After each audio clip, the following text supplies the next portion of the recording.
Hey, good evening. Happy Monday.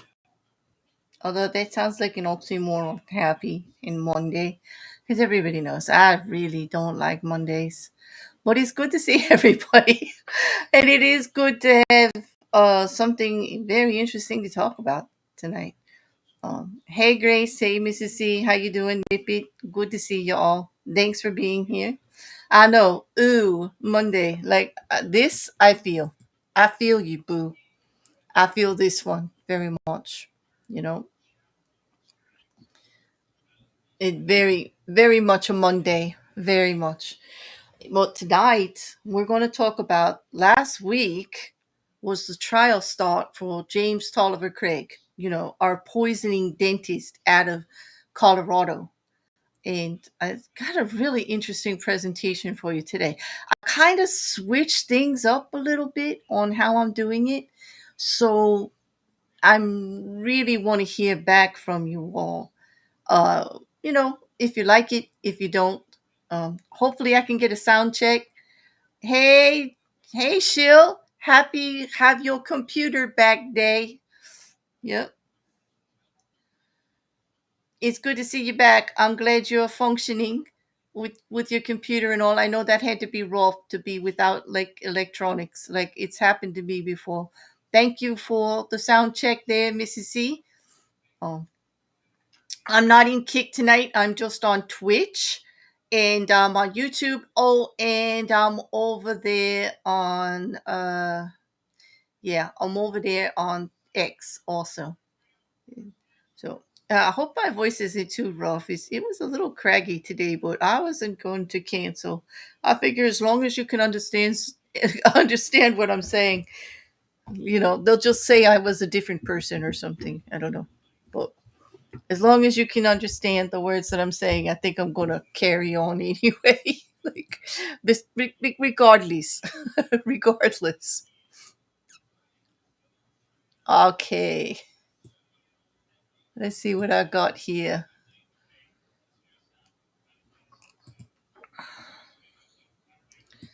for for tonight. We decided to do James Craig, like the whole week in review. This is all going to be dedicated just to Mr. Craig. Okay. And just in case you don't remember who we're speaking about, let's just pull this raunchy guy up. All right.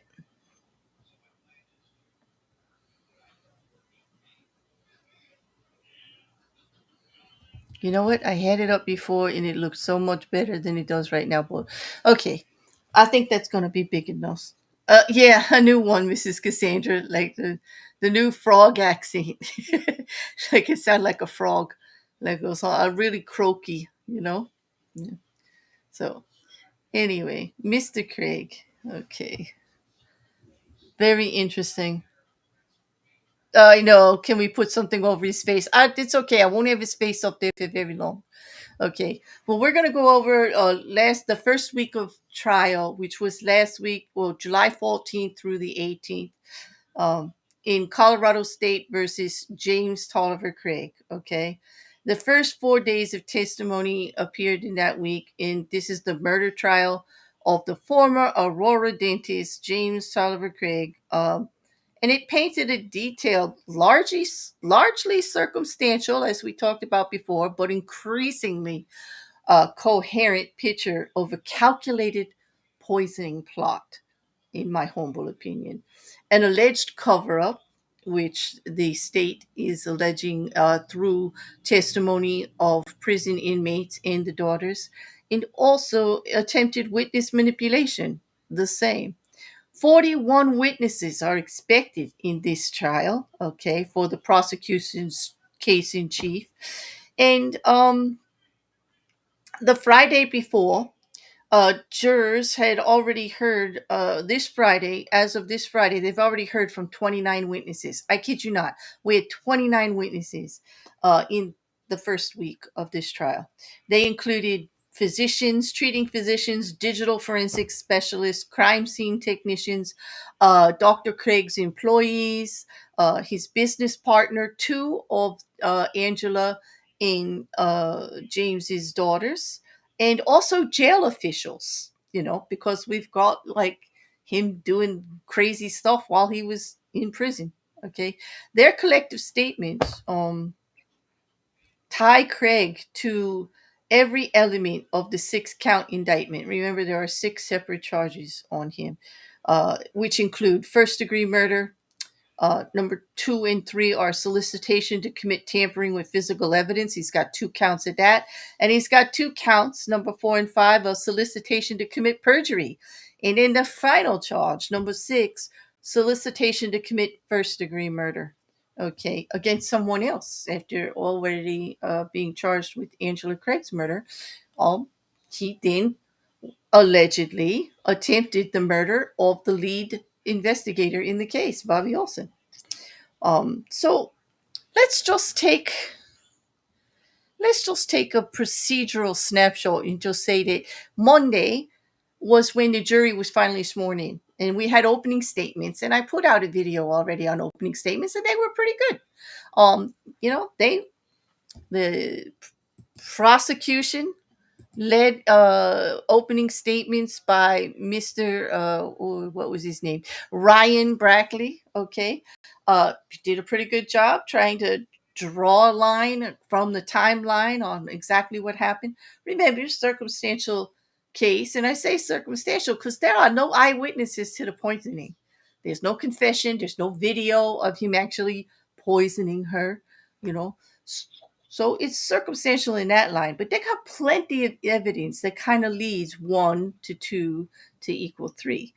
Okay. And so the prosecution did a good job in opening statements laying that out. However, I also think that the defense, led by Ashley Whitman, for opening statements, did an excellent job of actually trying to punch a few holes in things, not denying that Angela was poisoned, not denying that she died from that poisoning, not denying that they had trouble in the marriage, not denying that he had an affair, not denying any of that, but actually blaming her for it.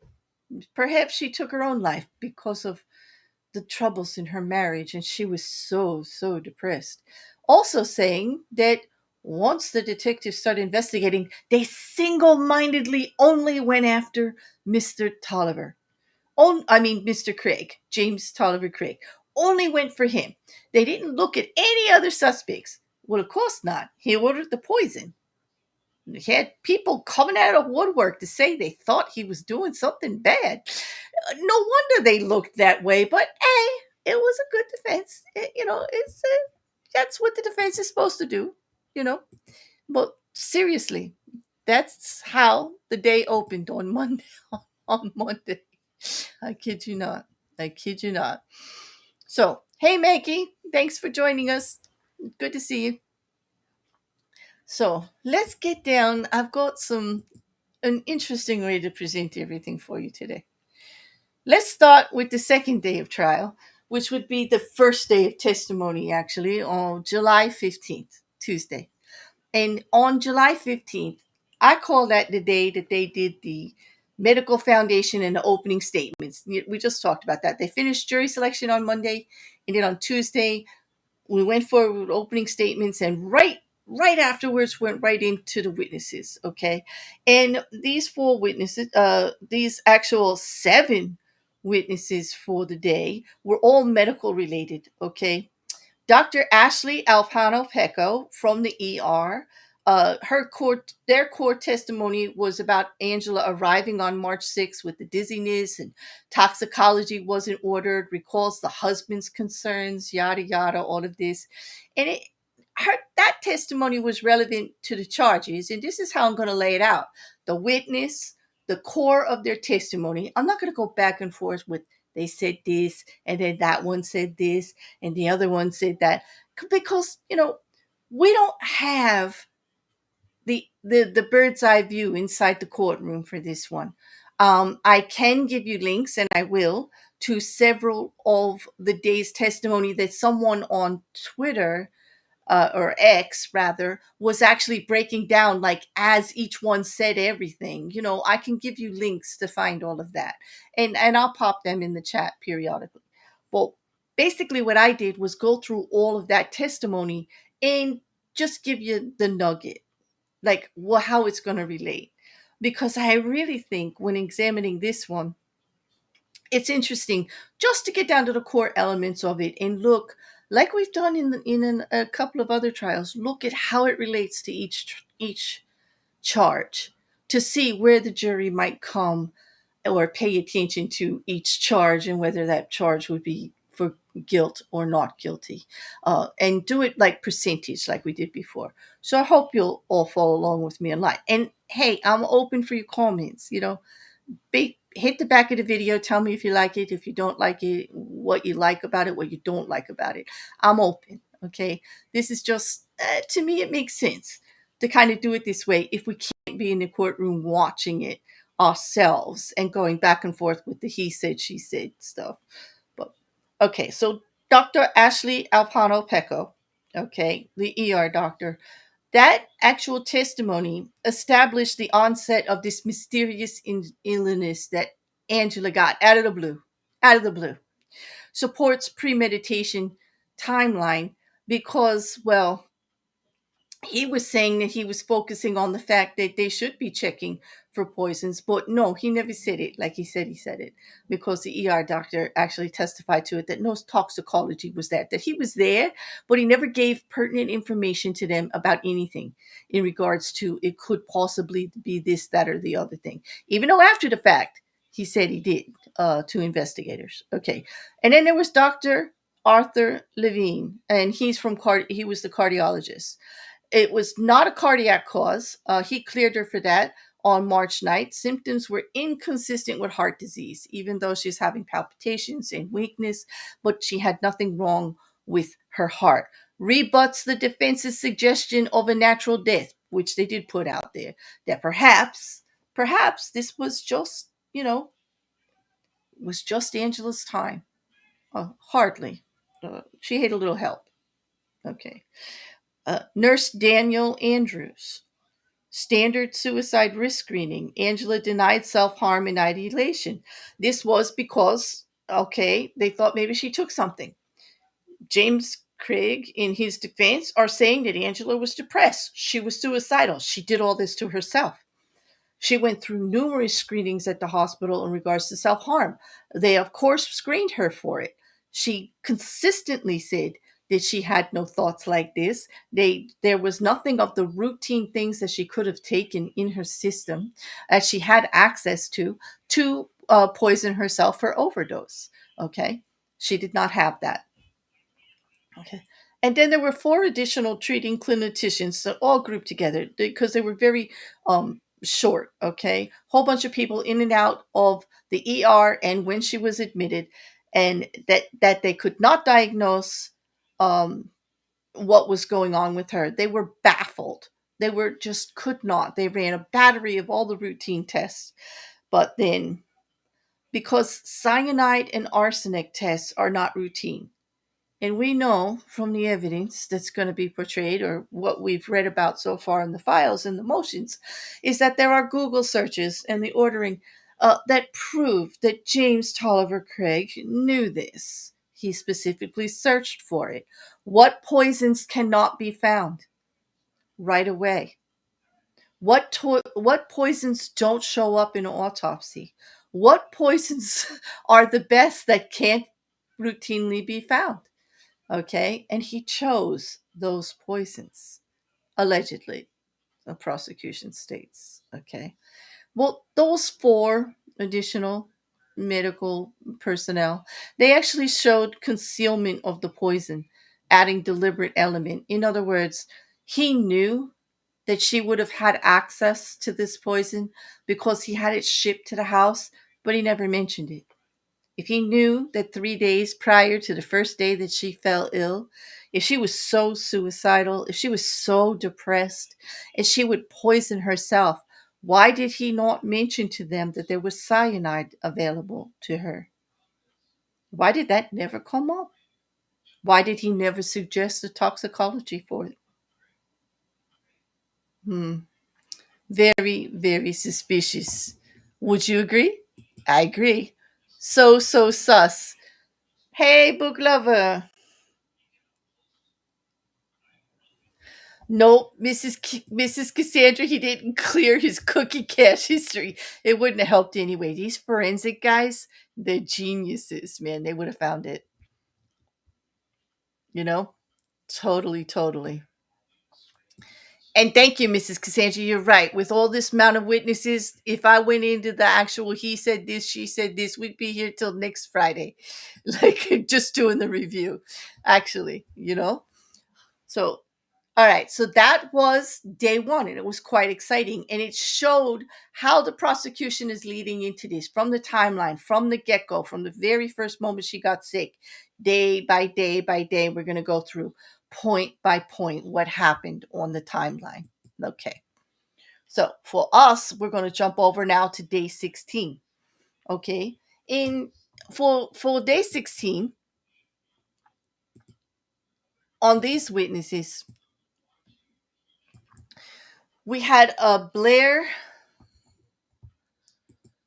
we had Blair Cullen. I had to make this a little bigger to read. Uh, Blaine, rather. I'm sorry. My apologies, Nurse Cullen. It's Blaine Cullen. Angela crashed in the intensive care unit. She wasn't in a regular hospital room. She was really, really sick.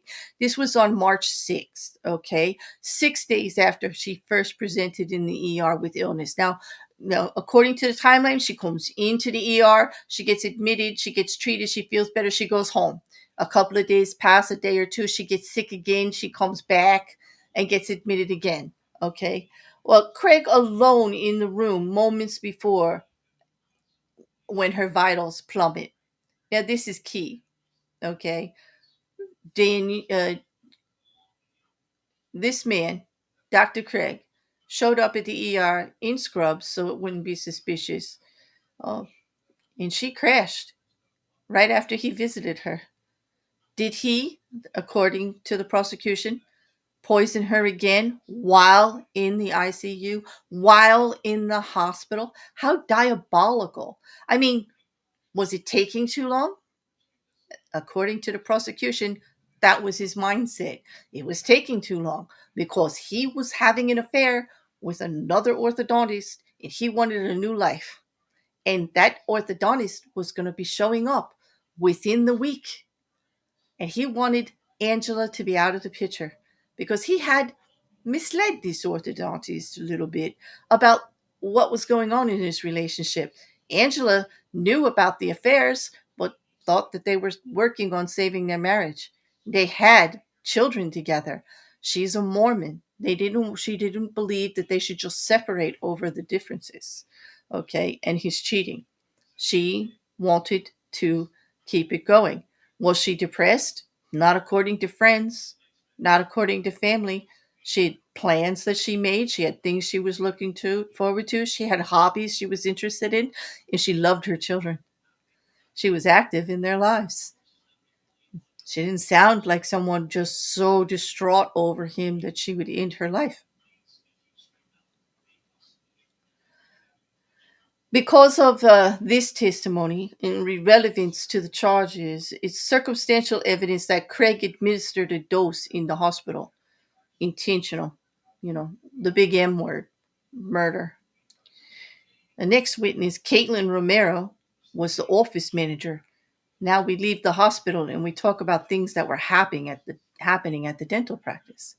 This witness testified that she saw Craig in a dark exam room ordering chemicals. Handled March 13th a delivery labeled potassium cyanide. Craig tested, don't open it. Talk to her about I'm getting a special package delivered. Like when he wasn't at there, okay, always just write to her, and he never did anything like that before. He also opened up that computer, and there's going to be also testimony coming forward that they actually created a new Google account just so that he could order this stuff under another account name, all from this computer in the room where they saw him at the same date and the same time. Okay, no way could you say that that was Angela. She didn't order the poisons herself. Okay. This was the second kind of poison. There's going to be documentation that there were multiple types of poisons that were ordered, all the way back from 3 days before the 6th. So this actually directly links the defendant, Dr. Craig, to procurement of the lethal agent, the cyanide, which is the actual poison that actually ended up killing her. Okay. Then we've got Dr. Michelle Redfern, a friend. Okay. This is the wife of the partner. Okay. Craig called cyanide purchase a game of chicken, claimed Angela was suicidal. No sign of suicidal nature as far as they were concerned. Um, when asked about this purchase and all, because everybody thought at the practice that it was a bit sus, okay? It shows motive fabrication, tampering, and purgy speculations, trying to mold the conversation. He was feeding to others Angela being suicidal once he got this and they knew that he had purchased this drug and that it was a game of chicken. Would she do it? Would she not? What if it was? Why didn't he tell the ER personnel that it was available? Why didn't he say that she had access to it? How is it a game of chicken if Angela doesn't know about it? There is no evidence that Angela knew about the purchases of any of these poisons at all. Not. Only Dr. Craig. Dr. Craig was the one actually trying to feed this information to others only after he was caught. Then we have Oleg Gonzalez, King Super's asset protection. And this is where the eye drops were ordered from. There are receipts for 19 Visine packs on March 8th through the 9th, paid with Dr. Craig's card. Kind of hard to say you don't know anything about it when your email is used to purchase it. You have email conversations back and forth with the people from the company, getting the exact shipping date and where is the package and what about delivery, and paid for it with your own card. How are you going to hide that? But in his defense, he's trying to say, well, we always ordered things for the house in large quantity because we have 6 kids. I'm sorry, you don't order 19 Visine packs just because you have 6 kids. Are they all like chronic insomniacs? Do they they all have eye disorders? Or are they all on drugs or something like that? They need so much Visine? No, I don't think so. Well, it does look a bit weird. It is kind of a reason. Like, I know a lot of people that order things in bulk, but they had never ordered the Visine prior to that in bulk. Not like that. This is the source of the tetrahydrozoline that was used in part of the poisoning early on in the beginning, after March 8th, when this stuff, gets there. Large quantities of this chemical were also found in Angela's system. We then move on to Rachel Mines of hospital security. She testified to surveillance showing Craig entering the ICU with a tote bag. Pen-sized injector would bypass metal detector. That evidence was given in. They do have metal detectors, so he couldn't go in with any normal implement. But a regular pen-sized injector that they use for dentistry and medical procedures would have definitely made it through security. And that he brought a tote bag into the ICU, uh, showing that he did have opportunity to deliver that final dose that did her in on the 12th. Jennifer Harriman then took the stand, and we jumped to actually uh, after the murder in 2023. We jumped to April of 2024, where a letter was intercepted offering money and dental work for false witnesses using coded roles. This is where they start building the case against Mr. Craig in regards to setting up in perjury and false evidence. They were going to actually get people to testify they were having an affair. They were going to testify that Angela knew about all of these other women, that these were women that were friends of hers and knew how depressed she was about all these other affairs that he was having. Also, false witness statement about things that Angela would have said or the knowledge of affairs, or women pretending to be having affairs with him to make it even worse. Okay, trying to set up the whole scene that she was so suicidal over this whole incident. Uh, and knowledge of this in to testify against it, because there wasn't going to be any of her real friends to testify with it. There wasn't going to be anybody in her real family to testify against this, because it wasn't true. He's manufacturing evidence to make it look like he's less guilty, which in turn makes him look hella guilty. I mean, the man was not thinking right. Oh, yes, this supports 2 counts of solicitation to commit perjury and tampering of evidence. Absolutely. And the defense came back and said to the jury, well, that just shows you that the state of mind he was in. He was so upset about the loss of his wife and being charged with her murder that he wasn't thinking clearly. He was desperately trying to save his own life. Really. Because, normal people actually think about paying people to lie on the stand when they're innocent. Yeah. No, that's what a sociopath does. That's not what a normal innocent person does. I mean, that's just my take.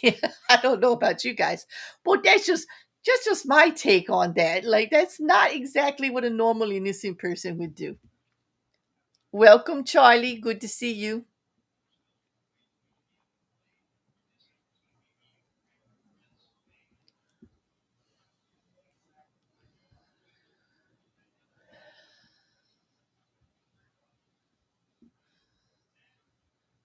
Oh man. Was going to say she can't get off antidepressants cold turkey. Oh, yes. Okay, that's about the daughter. Okay. Hey, Charlie. Hi, everyone.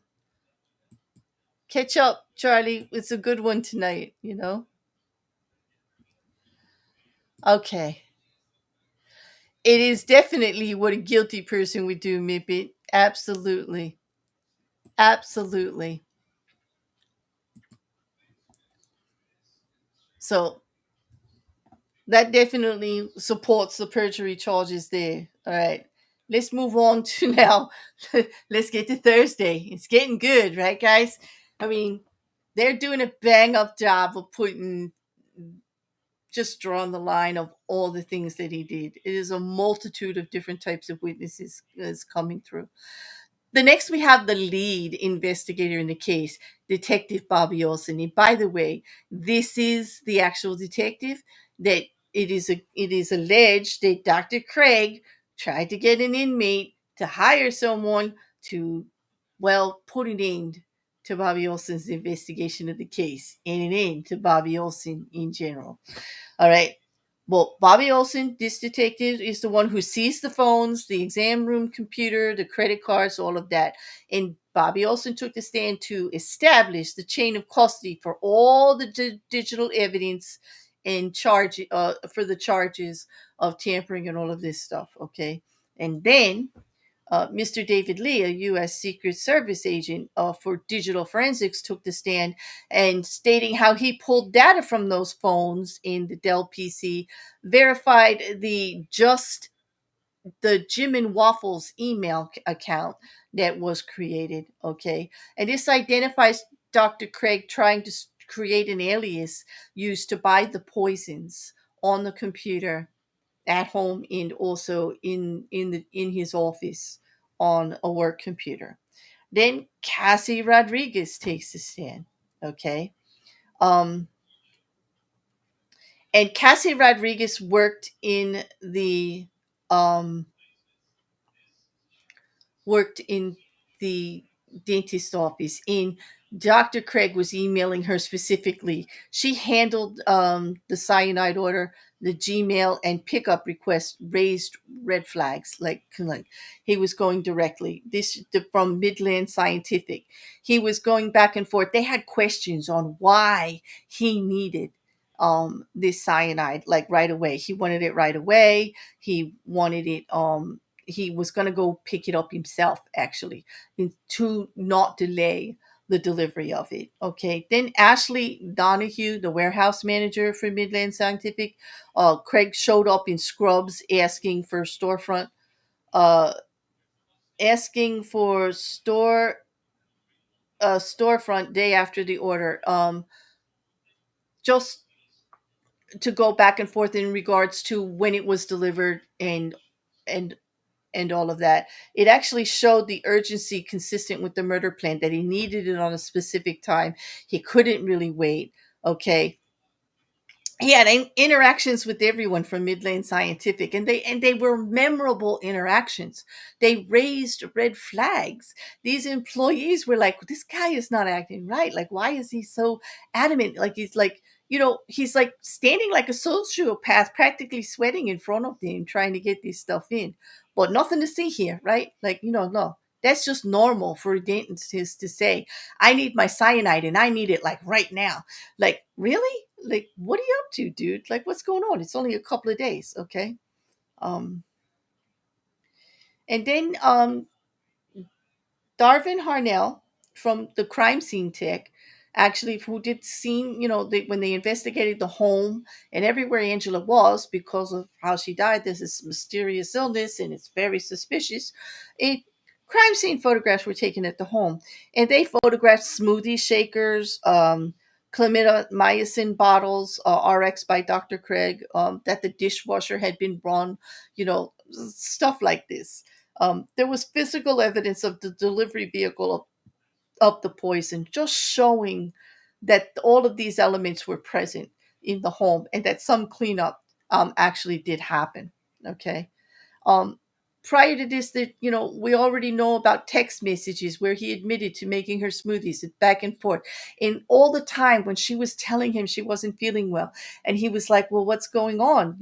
And she's like, "It's I just feel dizzy and I feel nauseous and this." She goes, "I feel drugged." It goes, "Oh, well, you know how that is, but I didn't drug you," because they did have an instance where he actually did drug her so that she wouldn't pursue him about some other thing that he was lying about. And there was a big evidence, there was a big thing about that back and forth. And so when she started to have these symptoms, he was like, I know what you're going to think, but I'm telling you, I didn't drug you. And I'm like, wow, that text message is out there. Like, that doesn't look very good. They may say it's a circumstantial case, but I'm telling you, it's one hell of a circumstantial case. I mean, it's almost like he just didn't think anybody was going to look into it, that he really believed what the internet said about none of this being found, that they wouldn't look for it. Well, it doesn't come up automatically unless you look for it specifically. But once all the pieces started falling together, they looked for it specifically once they found out he ordered it. And this is what the defense keeps saying. Well, they only looked at him once and they saw the cyanide order, and they wouldn't even saw that order if they weren't looking at only him. And I'm like, oh boy, that just doesn't fly. I mean, I know you're doing your best job there, defense team. However, really, seriously, everybody knows when the wife dies, we look at the husband. When the husband dies, we look at the wife. You look closer before you look farther out. Who had opportunity and motive? You got to eliminate everybody very close to the victim first. And then if there's no one with motive or opportunity or anything to suggest they may be involved, then you widen the circle out to the rest of the population. Because the majority of murders of spouses and husbands and loved ones is someone very close to them, unfortunately. Those are the statistics. So that defense, well, that don't really play out very well. That doesn't really play out that way. At least not to me. It's kind of a waste of time, actually, I think. All right. So then we get to the personal testimony of the two daughters. Eldest daughter one, who is an adult now, uh, she testified that how her mother Angela was very excited for the future. She was not suicide. Oh, before that, the crime scene tech, that all of those evidence things showed physical evidence of the delivery vehicle, meaning the actual shaker and how he had access and how everything was cleaned up, just in case I didn't mention it. Well, then we go on to the personal testimony of eldest daughter number one, who's an adult now. Now, she said that Angela was excited for the future. She was not suicidal. That her father, Dr. Craig, refused to have an autopsy, and that the daughters later received letters for the deep fake video. Now, when we talk about the letters, he literally wrote a letter to his children instructing them to make a deep fake video of their mother saying she wanted to commit suicide and she couldn't handle anything and how depressed she was. He did a step by step what they should do, creating a fault account, how to access the software for the video thing, the whole thing, how to delete their tracks later. He laid it all out in a letter and sent it to his children. That's diabolical, trying to involve your children in covering up your crime. I'm sorry. For me, that just shows you there's something seriously wrong with this man. This man, in my humble opinion, is a sociopath. I don't care how he feels he was distraught. The defense is trying to say that just shows you how emotionally his distraught was. And we're not sure that's actually his, although they are showing that it is his handwriting and that the way it was delivered, it was done by him. Okay. They're trying to say that perhaps somebody in the jail wrote it and is trying to frame him with it. Like, really? Why? You can't really depend on jailhouse snitches and stuff like that. And like, we don't know for sure that he wrote that. The daughters testified that it was definitely his handwriting. It was definitely the way he wrote. And yeah, he did. It was his. Now, that shows rebuttal of the suicide theory. It introduces solicitation to tamper with evidence and perjury. It shows a desperate man trying to cover his tracks. He thought for sure everyone would think that Angela was suicidal and did this herself. If indeed that she took something. He had no idea they would test for the cyanide or find out that he purchased it. And he wasn't thinking they'd even test for the tetrachlorohydrazine that's in the Visine drops. Okay? Like, who would think that somebody would poison themselves with Visine? But they did. And Angela didn't poison herself.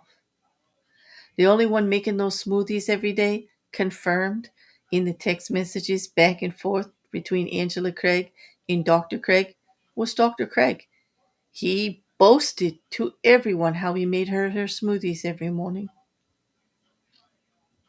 Hard to take all that back when you're going around telling everybody how great. You got all of these text messages back and forth about the smoothies. And then, when finding out that that's how you poisoned her, well, that was the access, besides going to the hospital for the final dose. Daughter number two, who's still a teenager, she testified to the jail letter with instructions for the deep fake and code words.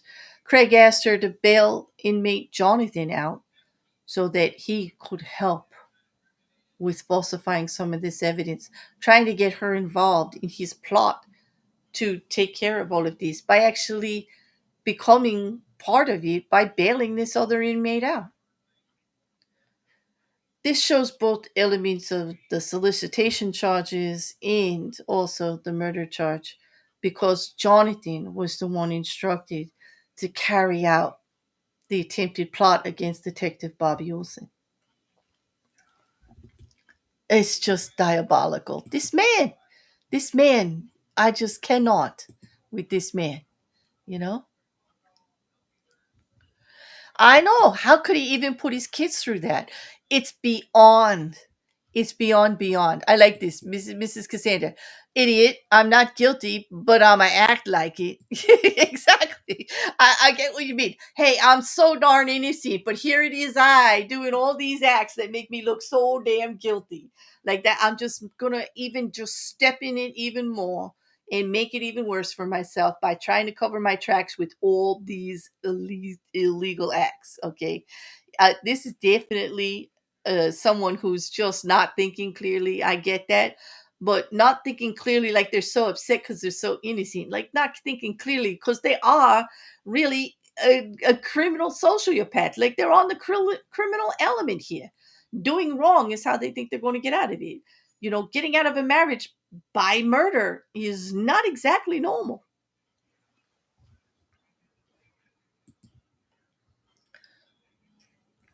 Then we get to the last day of testimony for the week. We're going to talk about digital searches and financial motive. Okay. Now, these three witnesses, okay, are Angela Amarine. Now, she's a dental assistant. And on March 10th, she gets a text from Craig anxiously tracking that priority package for the last shipment of cyanide. Confirmed that staff curiosity about the cyanide box, how he texted her multiple times about this, okay? And that he had never done anything like this before about packages that came in. He was not in the office. They weren't even having patients that day, but they were having some type of seminar for training. And she was quite annoyed by this because he kept interrupting everything with all these text messages back and forth. Is it there yet? Don't open it. Like, don't do this. And, let me know as soon as it gets there. It's a very important package, yada, yada, kind of shining a light on the delivery, like I don't know what. I mean, it, really, like, why are you so obsessed about this package, Mr. Innocent, Dr. Craig? Like, what's going on here? Definitely Angie and Angela Amarine became very sus about it and very annoyed. It supports the knowledge of concealment and how he for the murder that he needed this, and he was trying to, like, not let anybody else in there know about it. Don't let anybody else touch the package. Just let me know as soon as it gets there. I got to come by and pick it up right away. Then Detective Molly Harris from Major Crimes then testifies about that exam room computer, that it had the searches. And this is the kicker for me from the beginning: how to make murder look like a heart attack, undetectable poisons, arsenic lethality, how lethal is it? And Angela's phone had no poison or self harm searches at all. Angela's phone was searched, okay? And she didn't have anything at all on there of like he did on his computer at work. He's the one with all the information on poison. He's the one with the ordering of the cyanide. He's the one, with how to make murder look like a heart attack. If Angela's so depressed and suicidal, where are the searches on how to end yourself? You know, how to do it? Nothing. Okay, this demonstrates planning of consciousness of guilt. Really, it does. Consciousness of guilt, meaning it's right out there. They're actually admitting it. They're putting it out there. They're researching how to do it. They're researching the whole thing. And here's the thing: the defense comes in and says, well, you only searched her phone. Nobody searched Angela Craig's laptop. They didn't confiscate it or search it. Well, defense, you would have had access to the iCloud. You could have subpoenaed it if you actually thought there was anything there. But there's not, don't you? Because you probably already did, right? But you're just going to put it out in front of the jury like, oh, the terrible investigation. They only looked at Dr. Craig. They didn't look at Angela seriously for suicide. Well, of course not. How many surveillances for suicide did she pass at the hospital? Through all of their interviews with family and friends, it came up and it was cleared. So why would they? No one except Dr. Craig said anything about her being suicidal. The only person, Dr. Craig. She had 6 kids, friends, family, co-workers, people around her. No one at the hospital. Doctors who were trying to look at this illness and did suspect that she might be suicidal, that she may have done something. So put her through the clearing process for that. Interview after interview, question after question. She never once, she was actually bamboozled, befuddled about what was happening to her, looking for an answer, frustrated and angry that no one could tell her what was wrong. These are not the acts of a suicidal person. Ryan Redfern, the business partner, this is the husband of Michelle Redfern, the friend. He confronted Craig about the cyanide after the purchase and delivery. And he learned of financial distress and that the practice was near bankruptcy. They had themselves a little chat. He started digging and he found out that there was more motive here than then could be just the end of the marriage. Okay. He showed that there was financial gain, possibly from life insurance policies and etc., and refutes the innocent explanation of the cyanide that he needed it for some procedure and testing procedure in the office that no one else knew about. Okay. What is the innocent explanation for having cyanide? No. Did not need it for a special procedure. There was no patient booked for that special procedure. He refute the innocent explanation of why Dr. Craig ordered the cyanide. As a partner in that practice, he full well knew what was going on with patients and everyone else, and could say, "Sorry, Dr. Craig, you never did that before, and it never happened. So what was that cyanide for?" Hmm. Basically, they did a really good job with the witnesses so far. So let's map out how the testimonies for the first week actually relate to the counts that he's charged with, all six. Okay. Um, and remember, some of them are two at a time, so you're only going to see four listed up. There's four charges, and two of them there are two counts. Okay, so one count of first degree murder, deliberate and intentional killing. That's the statutory element. Okay. The key supporting witnesses were Romero, Rodriguez, Harris, Cullen, Mentis, Harold, daughters, and the medical staff, everybody at the hospital. You know, they go to first degree murder because they're showing motive, they're showing access, and they're showing means. Okay, but the defense is going to counter that there was no direct witness to the poisoning. They argue the possibility of suicide or accidental ingestion. How do you accidentally ingest cyanide or Visine drops in your smoothie? Hmm. I don't understand. Well, the defense went there.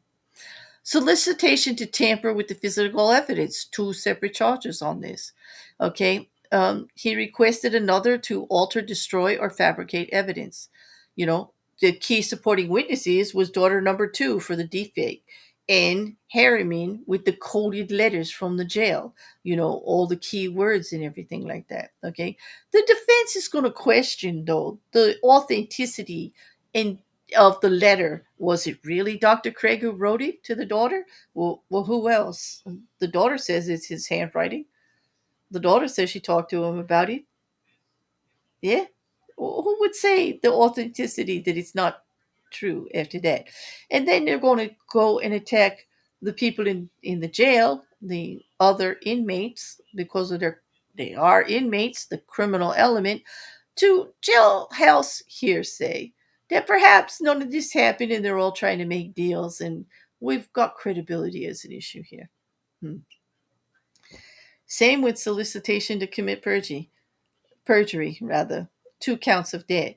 The statutory element is to induce false sworn statements to be submitted into court, knowing that they're false. Okay, Detective Harriman, the fake witnesses plan, laying out those letters, and daughter number two, the deep fake video as a sworn narrative.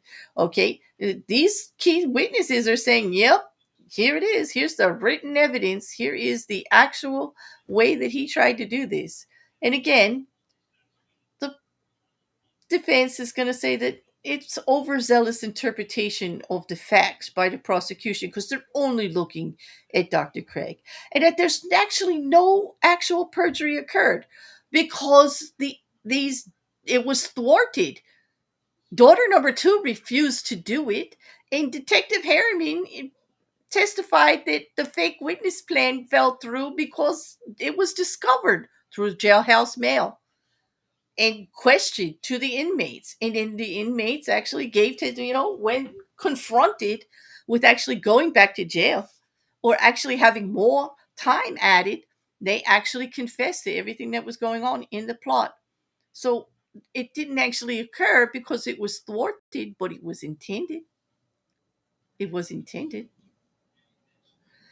Solicitation to commit murder. The solicitation part actually happened. The perjury didn't happen, but the solicitation to commit perjury did. And I'm hoping the jury can see the difference there. The perjury didn't actually have to happen for him to be guilty of the solicitation of it. If you ask someone to commit a crime, that's solicitation. You are motivating them, cajoling them, offering to pay them. Solicitation to commit the crime is one thing. Commit perjury is another. Okay, that's just the element that he was soliciting to do. That didn't have to happen for him to be guilty of asking them to do it. So this is just the defense trying to confuse the jury with the elements of the crime, which it will be up to the judge in the jury instructions at the end to show that. And also in the laying out of closing statements, when prosecution gets to stand up again and lay it all out that I'm sorry, solicitation isn't the same thing as doing the crime. It is asking someone to do the crime. And yes, he did that. You'll see evidence of that. Did the perjury occur? No, it was thwarted. It was discovered before it happened. That doesn't mean he's not guilty of solicitation. Otherwise, he'd be charged with perjury. And so would all the other witnesses, all the other people he solicited and cajoled or paid to do. You know. And then we have the final one, solicitation to commit murder. The request or offer of consideration for homicide. Free dental and $20,000. Yes. Daughter number two bailed Jonathan. Bail offer asked to bail out Jonathan. Jail letters offering $20,000 to kill Detective Olson. I mean, you don't get more cut and dry than that. They argue that the letters were fantastical. That Well, he wasn't really asking anybody. He was just fantasizing that if he paid somebody $20,000 to kill Detective Olson, his life would get easier as far as the trial. But it was just a fantasy he was putting out in writing. I kid you not, that's what the defense is saying. I, if I was in that courtroom, I'd be laughing out loud when I heard that.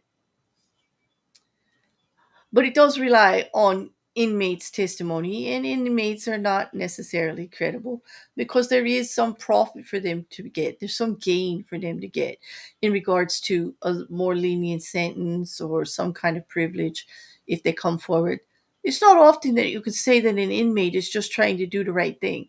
There's always a uh, pro quo, you know, they're gaining something, right? So that is a valid point that we have to look at the credibility. But why would they lie? Well, at the risk of going to jail? Because these letters are in writing in James Toliver Craig's handwriting. Okay? They came from his mail service to his daughter. Daughter, it says it's his handwriting. Evidence of other handwriting confirms that it is. Why would anybody try to frame him like this? Why would the inmates set that all up? That's pretty convoluted. They all went out of their way to organize this to frame him so that they could get some special deals or whatever. I don't think so. There's too many little pieces that corroborate, like, or actually make it more plausible that the inmates are telling the truth against Mr. Craig. Because with everything else that we're looking at here, Mr. Craig doesn't look that trustworthy for telling the truth when it comes to anything to do with this incident.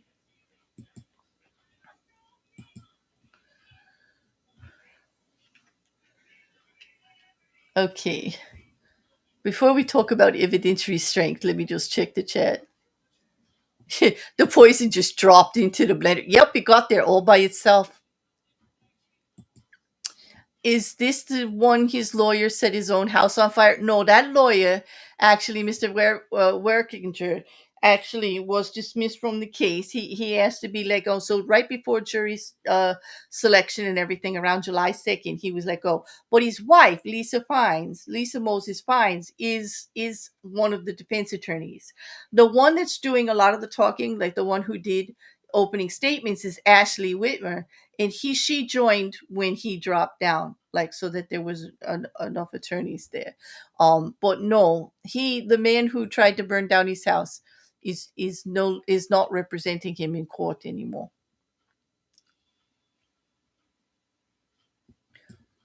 Okay, so the evidentiary strength. Let's look at the evidence on both for from both the prosecution and the defense's side. So we're going to start with the prosecution with an assessment of their advantages to the evidence that they've been putting out.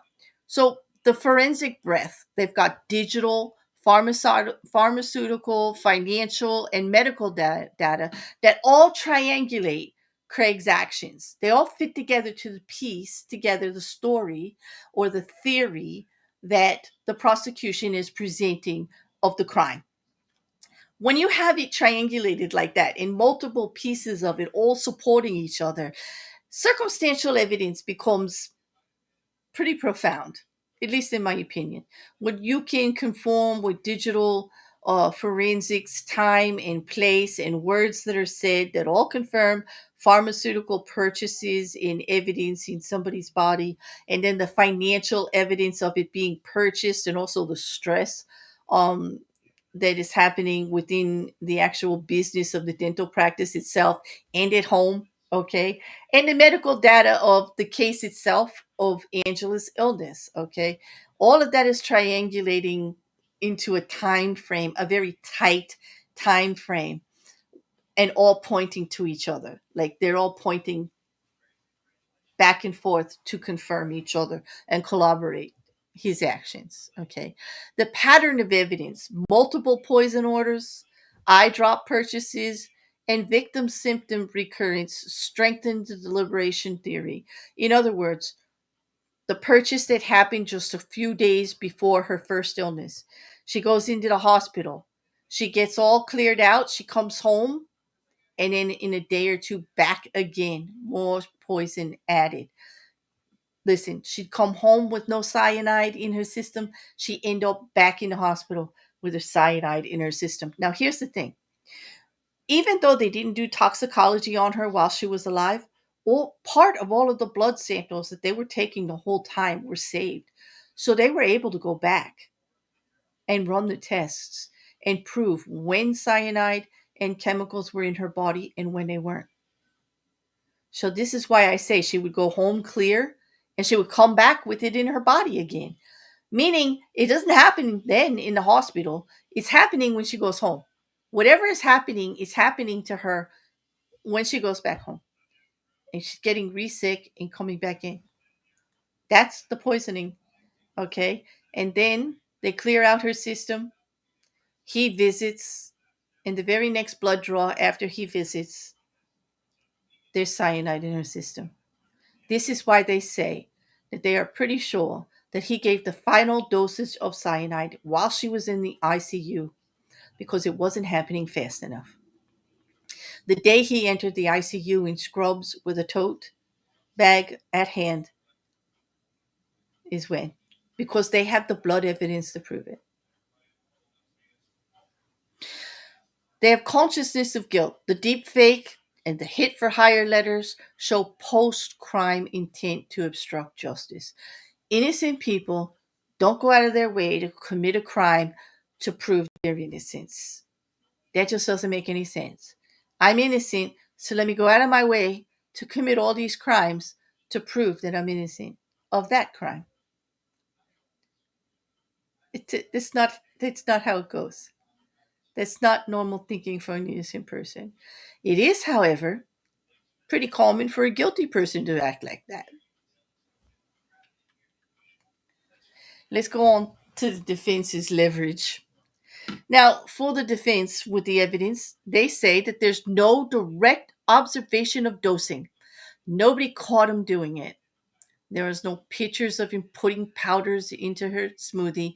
There's no video evidence of him injecting her at the hospital. All poisoning events inferred. They're just talked about. Access, he could have did this, he could have did this. But the defense is saying, but you don't know for sure because you didn't witness it. They also highlight the investigative tunnel vision of them only looking and building up evidence against Dr. Craig, where there could be a blind random poisoner out there who just selected Angela out of the blue. Oh, but is it a blind random person or is it Angela herself? Like, make up your mind, defense, because you can't have both. And you keep saying she was suicidal, you know. And they did clear her for that. They did look at that. But you don't want the jury to focus on that part, right? All right. Hearsay vulnerabilities. Yeah, this is a good one because jailhouse letters and inmate testimony could face credibility issues because they're saying inmates can't be trusted. They all have something to gain. Like, you got to take it with a grain of salt. And that's true. And it is up to the jury to decide how credible they think these witnesses are in the statements and how plausible it is that Dr. Craig actually did that part of the crime. And then they've got the alternate theory that Angela was suicidal and that she self administered this, albeit increasingly unsupported by family testimony and actually going through the screenings at the hospital. It's not unsupported, but they're going to float it out there for the jury. They want it in the jury's mind.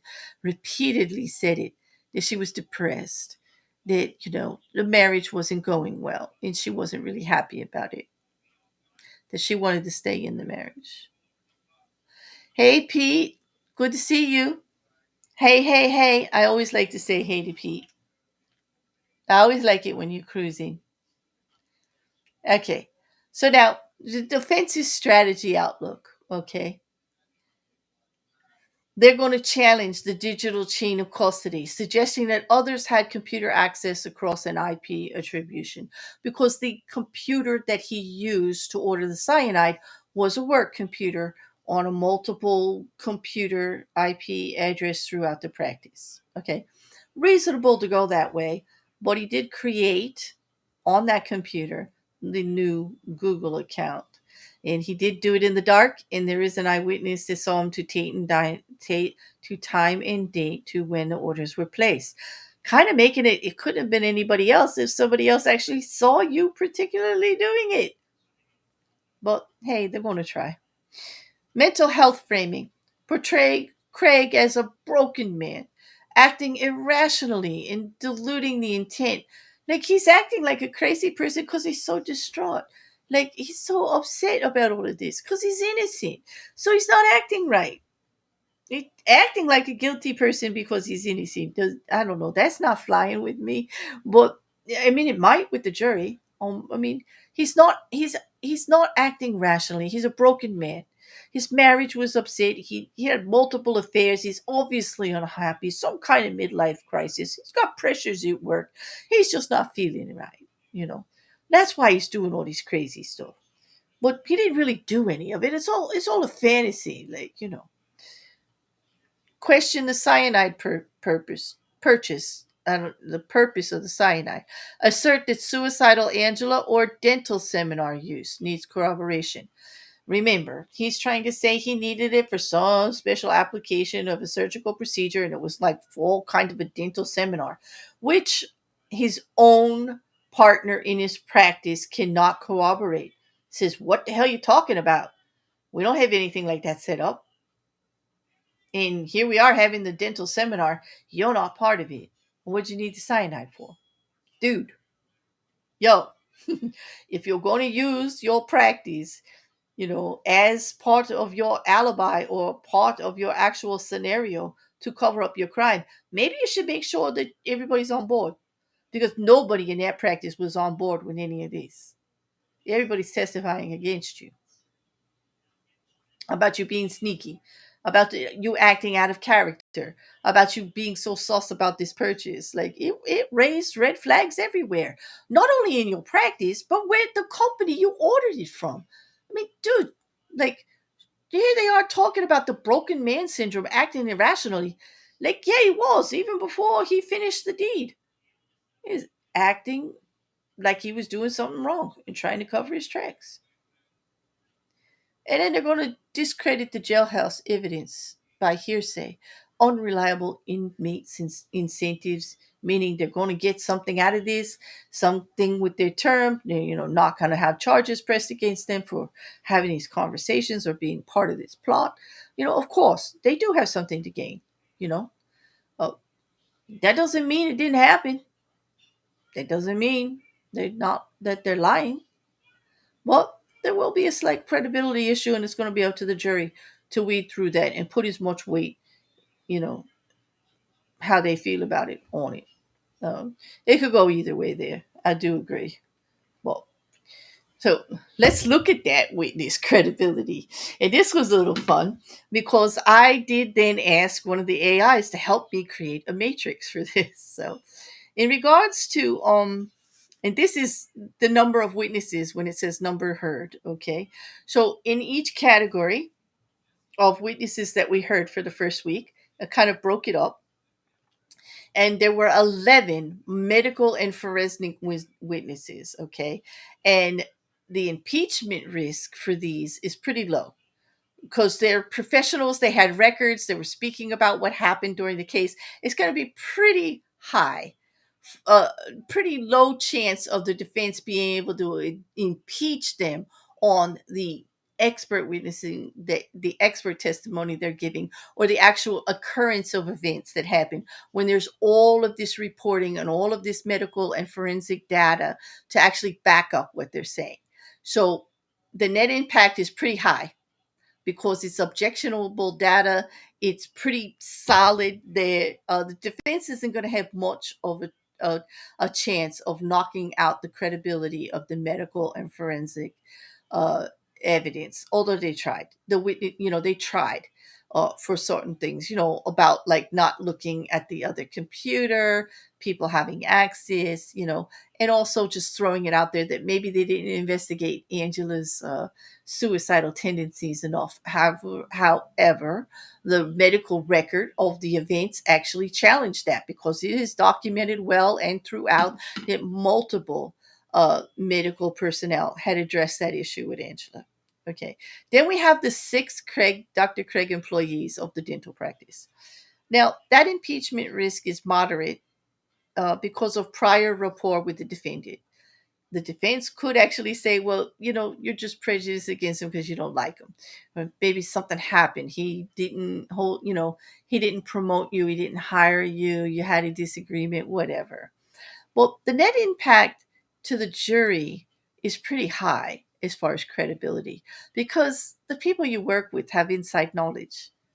They have inside knowledge of dental practice procedures, which Dr. Craig is trying to cover some of his activities with. And they're saying, nah, that ain't how it goes. Okay. They are standing on protocol, united against the things he was doing was not normal for their practice. End of story. He wasn't acting normal like he normally did. They had inside knowledge on not only the dental practice's setup and can actually kibosh the cyanide purchase as being part of a dental seminar or classes. You know, it kind of looks bad for him there. No one in that practice took up for him. You know, law enforcement and digital experts. There were five of them presented for the week. Now, the impeachment risk here is medium, defense alleging bias. Remember, they're saying, you only looked at Dr. Craig. We're calling foul. There could be an unnamed poisoner out there running amok, or Angela did it herself. But you're so focused on Dr. Craig, you just think he did it, so you just built a case against him. However, you should have been looking at all these other people. And again, I say, well, not necessarily, because when it comes to the death of a loved one, it's almost always someone immediate in the vicinity of the family, someone really close to them. Okay. Murder is a personal thing a lot of the times. It is usually someone pretty close, and it is not out of the ordinary to look at the spouse, to look at the partner. It's not, because that's where most of it comes from. Statistically, that has been proven. So the net impact for actually impeaching, the net impact of the evidence actually hitting the jury properly is very high because of records and the chain of records and command and what they actually did forensically to back up their suspicions. In other words, yeah, we were looking at him and this is why. And look what we found. So bingo, like you could cry foul all you want, but bingo, we got him. This is what he did. Well, there's plenty of evidence here. Okay, and that's going to resonate with the jury because it's not like they just kept saying, well, I got this feeling that he did this and well, I just suspected him of that. Nope. There was a digital footprint, there was actual uh documented text, there was testimony from people, there was interviews done with everybody, there was plenty said to lead them in the direction of Dr. Craig from the get-go, his own actions included at the hospital. Okay. Then we have the family members, both of his daughters. It's pretty hard. It's going to be pretty hard for the defense to impeach them. And it was very difficult for them to impeach them. They couldn't really do much damage to that testimony at all. Low, emotionally charged, and very firsthand. And you know what? That impact's going to be very strong. Both daughters clearly indicated the father for wrongdoing and also justified that actually rebutted, not justified, but rebutted the suicidal and depression thing about their mother, like out the gate. Okay. So that didn't look good for the defense. That's going to be hard. The defense did try back and forth with, like, oh, you had to take care of your brothers and sisters, and this. Like, yeah, when my mother got sick, but not before that. You know what I mean? Like they tried, but it didn't really hit. And because they tried, that actually is going to impact the jury too, by saying, that even looks worse because they're coming back even stronger, saying, nope, that's not true. It was very honest testimony. It's very personal testimony. That's their mother. And their father is the one convicted. And even though they love their father, they smiled at their father when they saw him. And they don't say that they don't like him or they have any ill, like, aggression. They're just like, this is the facts. He sent that letter. We were astounded. Like, I couldn't believe he did that. We don't understand why. We were so confused. Like, they're not like trying to set him up either. Like, they acted like loving children, confused by this event that happened, can't believe that their father would do something like that. But here it is in black and white. He did send this letter. And he is lying about our mother's state of mind. The defense will say that the children may not know because often couples will keep their personal part of their relationship behind closed doors and not argue. And that's true. But suicidal tendencies and being so depressed is hard to keep behind a closed door. Yeah, you can, but everybody notices that some type of change. It speaks to it after the fact. They may not have been their first thought while it was going on. But these children are saying, no, absolutely. There's too much evidence to the contrary. Too many plans that they made together, too many happy activities, things that they're thinking about for the future, working on hobbies, working on school activities, like too much of that. Then we've got the group from the jails and the inmate related um, category. And there was three of those witnesses heard. And that's impeachment risk is pretty high here because there is the motive of these inmates to secure a deal to their benefit in some way with law enforcement. And so the net impact here decreases, because you need cooperation of all of their testimony outside. And they do have letters, okay? And they do have the actual uh the prison guards and all testimony to back up where the letters came from, who the letter was addressed to, all of this, and the actual physical letters that were written with the step by steps of what to say, how to say it, the offer of the $20,000 to off Detective Olson. So there is some collaboration there, but the jury's going to have to pay attention to that collaboration to take away the the stank of them being inmates, and being of the criminal element in any way, for the credibility. But the witnesses that they did put forward, if you look, most of them are very high to moderate. It doesn't look like the defense is going to be able to do much to actually knock those stuff out. Sometimes we have a cross examination that totally destroys the evidence that's being presented. We've seen that happen before. It's not being done in this case. They might be putting little dents here and there, putting a notion in the jury's mind. They're not able to get it totally dismissed. They're not able to really put the notion out there so much that a jury's really just not going to look at it. At least in my opinion, anyway. Now, let's look at the integrated timeline of the key acts that the prosecution has put forward so far. This is the timeline of the event of Angela Craig's death. Okay, it begins on February 27th when the Jim and Waffles email account is created and the arsenic searches begin. And then March 4th, arsenic gets delivered to the Craig household. March 6th through 9th are Angela's first two hospitalizations. Cyanide ordered, Visine bulk bought. Okay, so the first arsenic was delivered to the Craig's house, and Angela became sick and went to the hospital on the 6th. Okay, and then the other poisons are ordered after that. Cyanide and Visine are bought while she's in the hospital. March 13th, cyanide package arrives at the dentist's office and the staff is alerted. That's when the text messages to the staff member go back and forth and he's acting all nuts. March 15th, Angela lapsed into brain death after capsule ingestion. Craig texts mistress, visits ICU with a tote. Again, remember what I said about them saying the cyanide was not in her blood prior, and it was in her blood in a larger quantity after. On March 18th, they withdraw life support from Angela and she passes. And on March 19th onward, Dr. Craig is jailed. He then writes letters to solicit murder in a deepfake video and to falsify witness testimony. He just makes it so much worse for himself after that. But it is a sad timeline.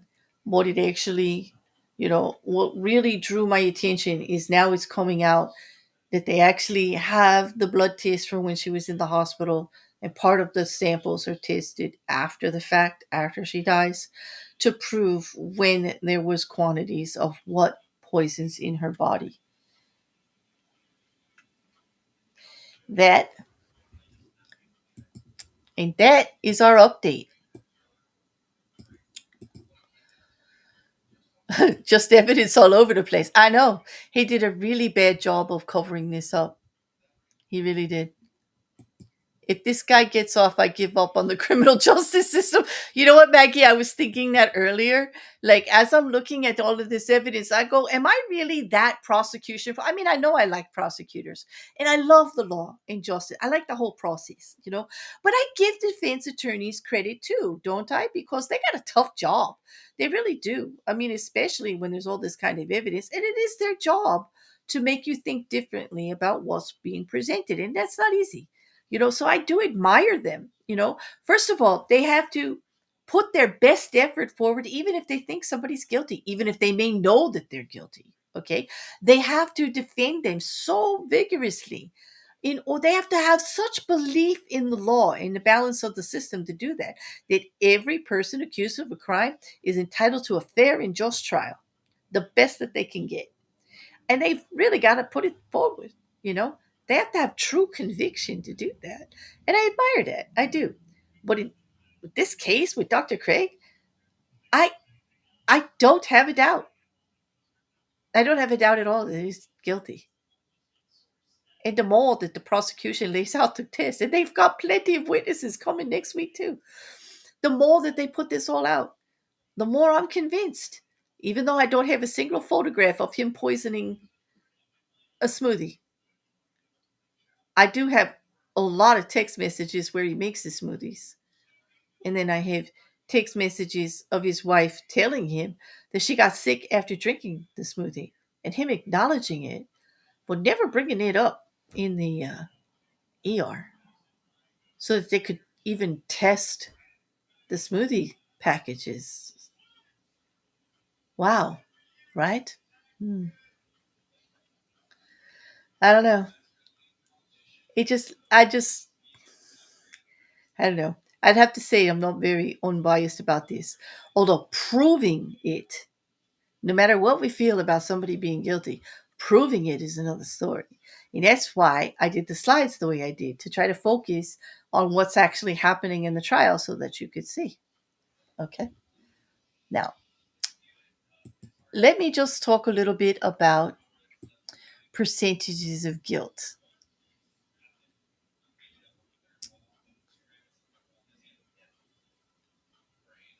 At this point,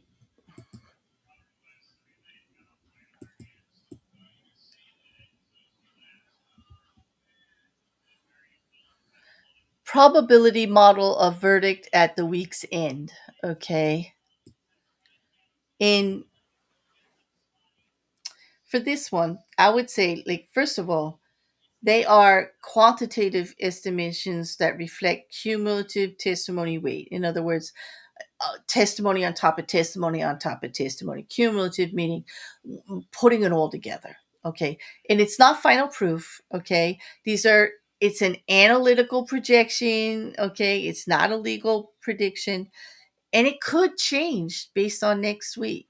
Okay, and further testimony. And don't forget, we haven't heard the defense's case yet. Or even during cross-examination, they could actually chip away at something and bring something else forward, and that hasn't been fully developed yet. But so far, for the first degree murder charge, we give the prosecution an 85 score out of 100, in the defense a 20 in their cross-examination, with a prediction of 80% probable guilty verdict on first degree murder. For the solicitation, the two charges, they come in at around 72 to 75%. The prosecution scoring high in the 70s, and the defense scoring like midly around 27% in their cross examination, based on physical evidence, based on witness testimony, for the tampering of evidence, to try to get people to change testimony and stuff like that. For the solicitation of perjury, the prosecution score goes down a little bit more because they are depending heavily on the inmate's testimony. And the defense score comes up because that actual credibility issue is pretty high. So that only has like a 65% chance of a guilty verdict, in my opinion.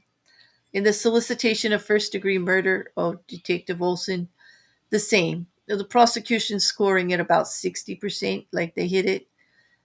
The defense's score went up to almost 40% because, well, that credibility issue, it being law enforcement, them getting everything from the inmates and the jail process itself, it brings the estimated conviction percentage, the likelihood of a guilty verdict, to only about 60%, in my opinion. So basically, the strongest charge right now is the first degree murder of Angela Craig. Um, an 80% predictability based on how the case is right now. Soliciting to tamper the evidence, comes in at a second, and then the other ones are just a bit weaker. And that's just my estimate. That's just my personal opinion. I used an AI generated program to help me with all of the evidence by plugging everything in and asking it to do some calculation.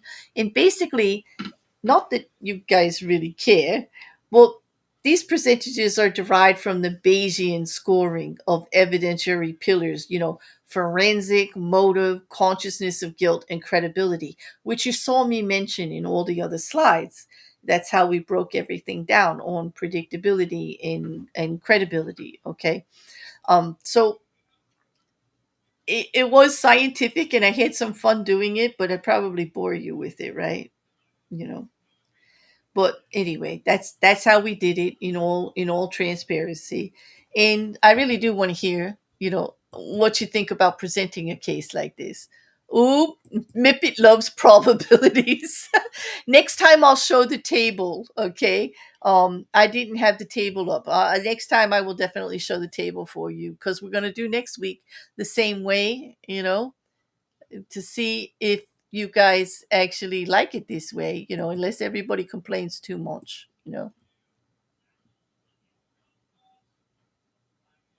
Oh, you don't find it boring? Oh, thank you, maybe you like the scientific end. Mrs. Cassandra says the defense has no case in your opinion. I can't wait till they start to bring theirs. I wonder what they're going to bring up. I wonder, you know. Miss Grace is like well over the 80%. She's like that's 10,000%. In a way, I'm with you, Grace. I really am. Unless the defense comes and brings something like out of the woodwork that we can't even think of, I don't know, like what's going to happen there. But again, thank you everybody for joining me for even just one case for an hour and a half that we just did. We've got a pretty full week. Tomorrow we're going to do true crime and legal update for multiple cases. I'm not going to tell you who yet, mostly because I'm still working on it. And I kind of have an idea exactly what we're going to do, but there's a lot going on. On Wednesday, we have the live sentencing hearing of Brian Koberger. Yes, I'll be live for that. You can join me in the live chat. It's coming out of Idaho. And then we jump to Friday. We have Thursday off. But please join Mrs. Cassandra and Grace over there at Shenanigans on Thursday night. I'll be taking the night off. But join them over there. It's always fun. They always got something fun going on, and it's a really nice chat to be in. Then on Friday, we've got the live sentencing hearing of Lori Daybell. Yes, so far she hasn't got that new trial, and she'll be sentenced for both of her guilty verdicts in Arizona on Friday, and that'll be during the day. And then at night, at 9 o'clock, we're going to be doing Black Mirror with Mousy. We're going to be doing the final episode of season 7, the SS Callister sequel, so to speak. And I'm really looking forward to that because I love my Black Mirror, and it's been a hell of a couple of weeks, and I could use something fun like that. Then on Saturday, we'll have the 48 Laws, Chapter 2 or Part 2 with Wrecker. As scheduled right now, we'll see, because University did start this week. So let's see if he's up for it by the weekend. As long as University doesn't kick his butt right out the gate, we should be good to go on Saturday. Well, it's going to be a very full week, but I'm looking forward to it. Let's just hope that, like I said to my mods in the Discord, let's just hope that the universe and the internet gods will not interfere with anything and let this schedule go through. Because, like, when it rains, it pours, right? We got weeks where nothing's really going on and it's kind of slow. And then we have weeks where there's just tons of stuff going on, you know. Well, and this is going to be one of them. And thank you so much for joining me tonight. Please don't forget, like, share, comment, do those YouTubey things. It must be working. Algorithm's been shining on me lately. We've got a lot of new people around, and I really want to hear from you. I do. I want to hear if you like how we just did this single case on a trial, if you like the slides this way, if you find them informative, or if I bored you. I want to know that too. Because I can only be as good as you help me be. Because it's really not just me, it's you guys. So on that, let me just one more curse through. Thank you all for being here. And I hope to see you all tomorrow at 7 o'clock for True Crime and Legal Update. Have a great night, everybody.